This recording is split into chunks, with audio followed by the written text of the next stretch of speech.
जोहार, नमस्कार साथियों, मेरा नाम गोपाल महतो है। आज हम लोग चर्चा करने वाले हैं जो हेमंत सोरेन हैं, झारखंड के माननीय मुख्यमंत्री।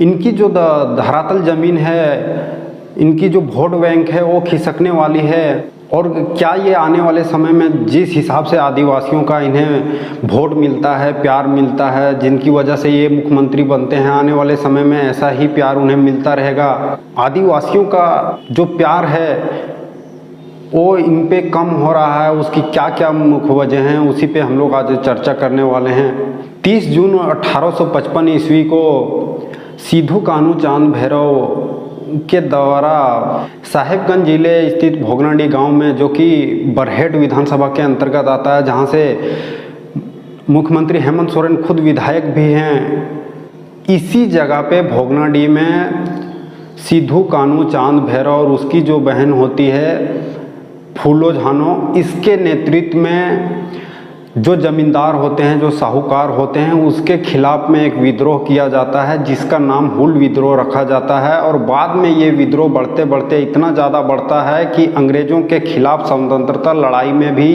इसका महत्वपूर्ण योगदान रहता है।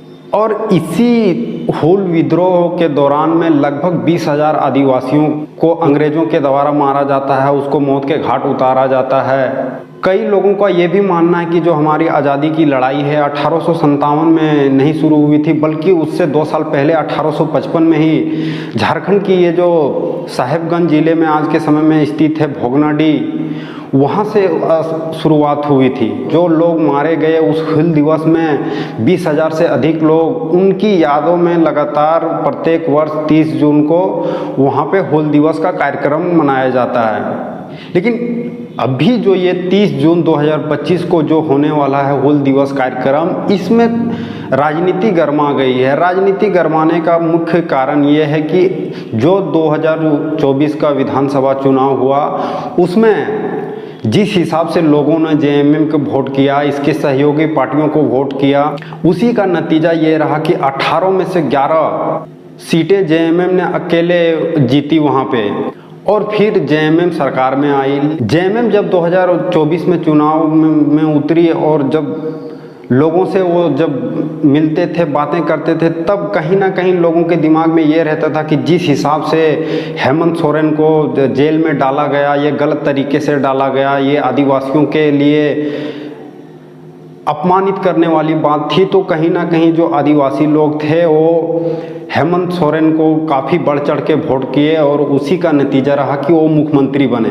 लेकिन आज जब 30 जून 2025 को हुल दिवस मनाया जाने वाला है, तब जो सिद्धू कान्हू चांद भैरव के वंशज हैं, उन्हीं के वंशजों को अनुमति नहीं दी जा रही थी। सबको हुल जोहार। मैं मंडल मुर्मू, वीर शहीद सिद्धू कान्हू मुर्मू के छठे वंशज। सिद्धू कान्हू मुर्मू हुल फाउंडेशन और अतु मंझी वैसी भुगनाटी की ओर से हुल दिवस प्रत्येक वर्ष हम लोग कार्यक्रम कराते हैं। इन साल भी सिद्धू कान्हू मुर्मू हुल फाउंडेशन और अतु मंझी वैसी भुगनाटी की ओर से आयोजित किया गया है, जिसमें हमारे वीर शहीद सिद्धू कान्हू चांद भैरव फूलो जानो ने 30 जून 1855 अंग्रेजों के खिलाफ, अत्याचार के खिलाफ, अन्याय के खिलाफ संथाल हुल की बिगुल फूका गया था। आज सिद्धू कान्हू को हुल दिवस मनाते हैं। इन अवसर पर भुगनाडीह के कमिटी साथ ही वंशज परिवार की ओर से प्रत्येक वर्ष हम लोग सिद्धू कान्हू मुर्मू स्टेडियम में कार्यक्रम कराते हैं। इन साल भी सिद्धू कान्हू मुर्मू स्टेडियम में सांस्कृतिक कार्यक्रम है, लागड़ी नाच है, तीरंदाजी है, फुटबॉल है, अन्य प्रकार का शहीदों के आधारित कार्यक्रम करा रहे हैं। लेकिन जो हमारे वंशज, जो हमारे पूर्वज ने इस देश के लिए बलिदान दिया, इस जल जंगल जमीन के लिए बलिदान दिया, लेकिन दुख के साथ मैं कहना कह रहा हूं कि जिला प्रशासन, राज्य सरकार, शहीद वंशज द्वारा जो आयोजित आज हुल दिवस को मनाने के लिए रुका जा रहा है, जबकि हमारे धरती, हमारे गांव, सब चीज हमारे रहने के बावजूद भी हमारे पूर्वजों का हुल दिवस मनाने के लिए रुका जा रहा है। ये बड़ी दुख की बात है। इसीलिए राज्य सरकार से निवेदन करते हैं, मैं अपने पूर्वजों को हुल दिवस मनाऊंगा, और अगर मेरे को किसी तरह की रुकावट किया जा रहा है तो जिस तरह वीर शहीद सिद्धू कान्हू ने अन्याय के खिलाफ, अत्याचार के खिलाफ हुल किया था, उसी तरह हम राज्य सरकार के खिलाफ पुल के लिए तैयार है। इसीलिए भुगनाडीह के ग्रामीणों के साथ वंशज परिवार सम्मिलित होकर हम लोग मिलकर हुल दिवस को मनाएंगे। सिद्धू कानू के जो वंशज हैं मंडल मुर्मू, उन्होंने ये बताया कि जो जिला प्रशासन है उन्हें अनुमति देने से इनकार कर रहा है, और जबकि 30 जून को हुई हेमंत सोरेन का वहाँ पे कार्यक्रम है। और ऐसे कार्यक्रम में अगर सोच के देखिए जहाँ पे जिनके परिवार के लोग शहीद हुए हैं और उन्हीं परिवार के वंशजों को आप अगर कार्यक्रम करने से रोकते हैं तो ये आदिवासियों के लिए कितना अपमानजनक वाली बात है। वहीं कांग्रेस की भी अगर देखें तो वो भी अब जब इंडी गठबंधन में रही और उनको भी जब संथाल परगना से सीटें प्राप्त हुई तो और अब अपना वो दायरा बढ़ाने के लिए कहीं ना कहीं वो भी अपनी राजनीतिक वर्चस्व बढ़ाने के लिए वो भी प्रयास कर रही हैं, और वो भी चाहती हैं कि कार्यक्रम इसको लेकर के जेएमएम और कांग्रेस में खुद भी कहीं ना कहीं विवाद है।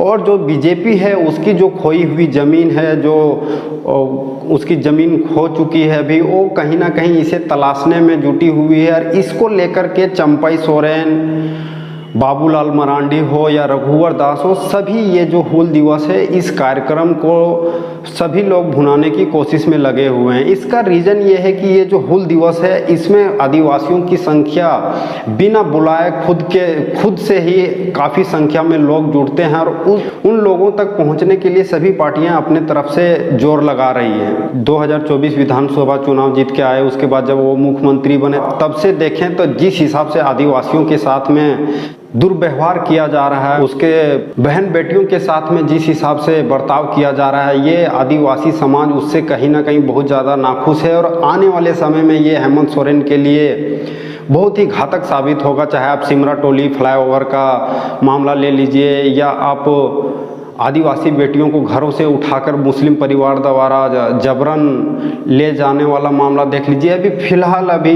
भेलवा घाटी जो कि गिरिडीह जिले में पड़ता है, वहाँ एक मुस्लिम युवक द्वारा आदिवासी युवती को बंधक बना के अपने घर में 1 सप्ताह तक रखा जाता है। और इन सब केसेस को अगर देखें तो प्रशासन का जो रवैया रहा है ये बिल्कुल संतोषजनक नहीं रहा है। आदिवासी मुख्यमंत्री, आदिवासी राज्य में अगर आदिवासियों को ही अगर उनके हकों से, उनके अधिकारों से वंचित किया जाने लगा, तब लोग कहाँ आशा करेंगे, लोग किसे देखेंगे। ये जो हुल दिवस अभी 30 जून को होने वाला है, ये काफ़ी ज़्यादा निर्णायक साबित होगा आने वाले दिनों के लिए, आने वाले राजनीतिक भविष्य के लिए, कि जेएमएम का जो ये राजनीतिक भविष्य है ये क्या होने वाला है। जिस हिसाब से जयराम महतो की पार्टी जेएलकेएम का उदय हो रहा है, ये भी एक कड़ी चुनौती के रूप में सामने आएगा। जिस हिसाब से जेएमएम जो है एक शिफ्ट हो रही है अल्पसंख्यक खास करके मुस्लिम समुदाय के तरफ में, और में जैसा बर्ताव वो कर रहे हैं, ये आदिवासियों को हेमंत सोरेन से काफ़ी दूर ले जाएगी। सिद्धू कानू जो कि ना केवल झारखंड के बल्कि पूरे देश के लिए एक स्वतंत्रता आंदोलनकारी रहे, उनके वंशजों को अगर इस प्रकार से रोका जाएगा अपने ही राज्य में उन्हें, और लगातार यहाँ से देखें तो ये जो हेमंत सोरेन हैं वहाँ से विधायक बनते रहे, उसके बावजूद भी बरहेट का जो स्थिति रहा है, जो भोगनाडीह का स्थिति रहा है, काफ़ी चिंताजनक स्थिति रही है। लोगों के पास पीने को पानी नहीं है, चापाकल खराब हो जा रहा है तो उसकी मरम्मत करने वाला कोई नहीं है। भुगनाडीह को शहीद ग्राम घोषित की गई है, लेकिन जहां भुगनाडीह के ग्रामीणों को शहीद ग्राम होने के नाते यहाँ के लोगों को मूलभूत सुविधा मिलना चाहिए, लेकिन अभी तक सुविधा नहीं मिल पाया है। इसी को लेकर हम लोग पूरा ग्रामीण के साथ हम लोग यहाँ पे मांझी थान के बगल में हम लोग बैठक कर रहे हैं कि हमारे कई वर्षों से मांग है कि हमारे भुगनाडीह पेयजल की सुविधा दिया जाए। यहाँ तो राज्य सरकार के द्वारा पेयजल के पाइप तो बिछा गई है, लेकिन हमारे यहाँ पेयजल की सुविधा नहीं मिल पा रहा है। हम लोग कई वर्षों से मांग भी कर रहे हैं, मौखिक रूप से, लिखित रूप से, कई प्रशासन राज्य सरकार को भी हम लोग इस विषय पर अवगत कराया, लेकिन हमारी बातों को कोई मानते नहीं है। इसीलिए हम लोग सभी मिलकर यहाँ पर बैठक कर रहे हैं। और उसी जगह से हमारे मुख्यमंत्री जी आते हैं। जब मुख्यमंत्री के विधानसभा का अगर ये हाल रहे तो फिर झारखंड की स्थिति क्या होगी, क्या हो सकती है, इसकी कल्पना ठीक तरीके से नहीं किया जा सकता जब मुख्यमंत्री के विधानसभा के अंतर्गत ये ऐसी हालत है तो। और जिस हिसाब से मुख्यमंत्री हेमंत सोरेन मुस्लिम तुष्टीकरण की राजनीति करने लग रहे हैं, वो आदिवासियों को वो कहीं ना कहीं अपनी जागीर समझते हैं कि ये जो आदिवासी हैं ये जाएंगे कहाँ, ये तो हमारे साथ ही रहेंगे। लेकिन इन्हें ये भी समझना होगा कि आदिवासियों की जो मूलभूत सुविधाएं हैं वो तक मुहैया नहीं करवाई जा रही है सरकार द्वारा। तो फिर ऐसी सरकार को चुन के आदिवासियों से मूलवासी जो यहाँ के हैं वो ठगा महसूस कर रहे हैं। और ऐसे में वो कहीं ना कहीं विकल्प के तौर पर जो अन्य पार्टियां हैं उसकी तरफ देखेंगे। इनमें से जो JLKM है ये काफ़ी ज़्यादा लोगों के साथ में, उसके दुखों सुखों के साथ में खड़े दिखाई पड़ रही है। तो 2029 का, जैसा कि मैं बार बार आप लोगों से बता रहा हूँ कि जब भी वोट करने जाइए आप पहले कैंडिडेट को देखिए, वो उसके कार्य करने की शैली को देखिए, उसका लोगों के साथ में कैसा व्यवहार है उसको देखिए, उनके कामों को देखिए, वो आपके समुदाय का है, आपके जाति का है नहीं है, ये मत देखिए। मैं भावुक में हम लोग आ जाते हैं और फिर वैसी गलतियां करते हैं और वैसे लीडर को हम लोग चुनते हैं। लेकिन उसके नतीजा क्या होता है, जब लीडर जीत जाते हैं, जब सरकार बना लेते हैं, मंत्री बन जाते हैं, मुख्यमंत्री बन जाते हैं, उसके बाद जिन्होंने उन्हें जिताया उन्हें परवाह नहीं रहती है। आदिवासी भाई, मूलवासी भाई यहाँ के जो हैं वो कहीं ना कहीं बीजेपी को, कांग्रेस को ऐसे देखते हैं कि ये बाहरी पार्टी है, ये कहीं ना कहीं बाहर से कंट्रोल होती है, दिल्ली से कंट्रोल होती है, इसके हाईकमान दिल्ली में बैठे होते हैं, ये हमारी क्षेत्रीय पार्टी है, ये हमारे सुखों दुखों में खड़ी रहेगी। लेकिन जब लोगों को अपने क्षेत्रीय पार्टी से, क्षेत्रीय नेताओं से अगर उम्मीद नहीं रहेगी तब फिर लोग कहाँ जाएंगे। ऐसे में मैं लोगों से कहता हूँ कि अभी फिलहाल का जो राजनीतिक समीकरण है उसमें JLKM पार्टी जो कि जयराम महतो की पार्टी है ये बेहतर विकल्प हो सकता है। इसके जो कैंडिडेट हैं, युवा कैंडिडेट हैं, पढ़े लिखे कैंडिडेट हैं, लोगों की समस्याओं को समझते हैं, उसकी ज़रूरतों को समझते हैं। बाद में अगर JLKM भी अगर उसी राह पे चलती है तो फिर JLKM को भी लोग, जिस प्रकार से अलग अलग पार्टियों को लोगों ने अलग अलग समय पे उनकी औकात दिखाई है, JLKM को भी दिखाया जाएगा। अंत में मैं यही कहना चाहूँगा कि इस तरीके से सिद्धू कानू परिवार के वंशजों को अगर कार्यक्रम करने से रोका जाता है तो ये हमारे राज्य के लिए, हमारे आदिवासियों के लिए, मूलवासियों के लिए बहुत ही चिंताजनक विषय है। और इस बारे में आप लोग विचार कीजिए, खुल के विचार कीजिए।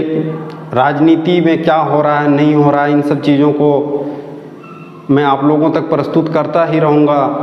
बाकी आप लोगों से फिर मिलूँगा मैं किसी दूसरी वीडियो में। तब तक के लिए आप सभी को एक बार फिर से जोहार।